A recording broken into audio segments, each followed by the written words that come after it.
ఇంతమంది ముందు మాట్లాడడం నాకైతే ఫస్ట్ టైం. ఈ ఆపర్చునిటీ వచ్చినందుకు నేనైతే చాలా గ్రేట్గా ఫీల్ అవుతున్నాను. ఎలాంటి అవకాశం మళ్ళీ రాకూడదని కూడా ఫీల్ అవుతున్నాను. అందరి కష్టం ఇక్కడ చెప్పి షేర్ చేసుకుంటాను, కానీ మన కష్టం బయట వాళ్ళకి తెలియాలంటే అందరికీ చెప్పాలి. మన బాధలు ఖచ్చితంగా చెప్పాలి, వ్యక్తపరచాలి. వ్యక్తపరచడానికి ఒక 2 మాటలు నేను చెప్తున్నాను అందరి ముందు. ఒక వైద్యాధికారి మనోవ్యధ. అందరికీ శుభోదయం. అవును, నేను అలిసిపోయాను, ఈ వ్యవస్థలో నలిగిపోయాను. ఎందుకంటే ఏం జరిగినా నాదే తప్పట. రోడ్డు లేని ఊరిలో ఒక డోలీ లెగిస్తే అది నేను చేసిన తప్పే.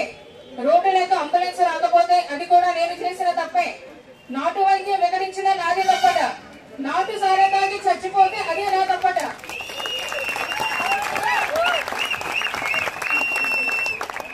ఏదైనా నాదే తప్పట. ఏ పిల్లాడు పాలు తాగుతూ చనిపోతే నాదే తప్పట. దారి మధ్యలో కుడిపోసినా తప్పు, నది దాటినా తప్పు, సిగ్నల్ లేకపోతే తప్పు, సర్వే అవ్వకపోయినా తప్పు, అక్షరాస్యత లేని ఆశలు, అర్థమే లేని భాషలు, అంతే లేని సమస్యలు, గ్రామ దేవతలు, మూఢ నమ్మకాలు, ఆర్థిక గొంతులు, అరకొరక జీతాలు, చాలని సిబ్బంది, వీటి నడుమన నన్ను నేను మరిచిపోయాను. ప్రతి పత్రికా వార్తకు సంజాయిషి అయ్యాను. పిచ్చి ప్రశ్నలకు జవాబులు అయ్యాను.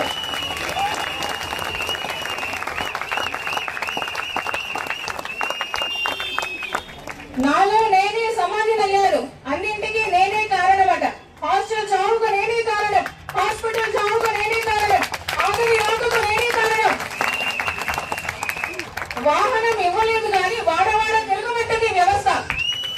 కొంచెం అలవెన్స్ కూడా ఇవ్వలేదు కానీ కొండలు ఎక్కి తిరగబెట్టది వ్యవస్థ. కాళ్ళు కట్టేసి పరిగెత్తమంటుంది ఈ వ్యవస్థ. వెనక పడిపోయానని వెక్కిరిస్తుంది ఈ వ్యవస్థ. మన్నే ఎండలు, రాళ్లు, రప్పలు, కొండలు, కోడలు, నది నదాలు నా సహచరులు.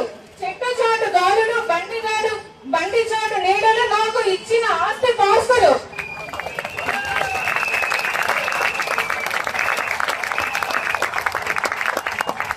సేవను నమ్మిన సేనను నేను, స్వేచ్ఛ లేని బందీని నేను, బాధ్యతలే గాని హక్కులు లేని వాడిని నేను. తాగునీరు ఉండకపోయినా, టాయిలెట్స్ ఉండకపోయినా, కరెంటు ఉండకపోయినా సామాన్యుడి సమస్య వినడానికి అక్కడ 9 నుంచి 4 దాకా ఉండేది బైబల్ పీహెచ్డీ డాక్టర్ మాత్రమే.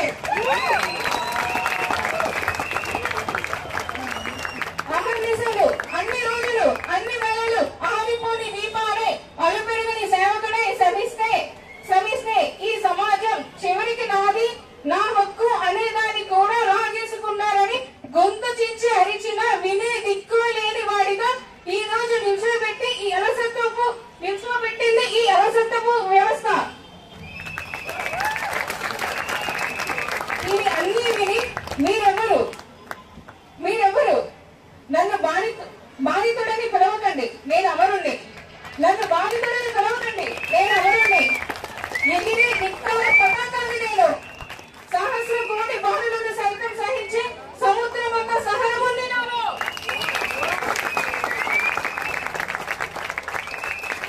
నిలబడతాను నిప్పులు చిమ్మిన, చీకట్లు కమ్మిన, వంచిన, పెకలించిన, నాదన్నది దక్కే వరకు, నా హక్కులు నెరవేరే వరకు నిర్విరామంగా విమర్శిస్తాను.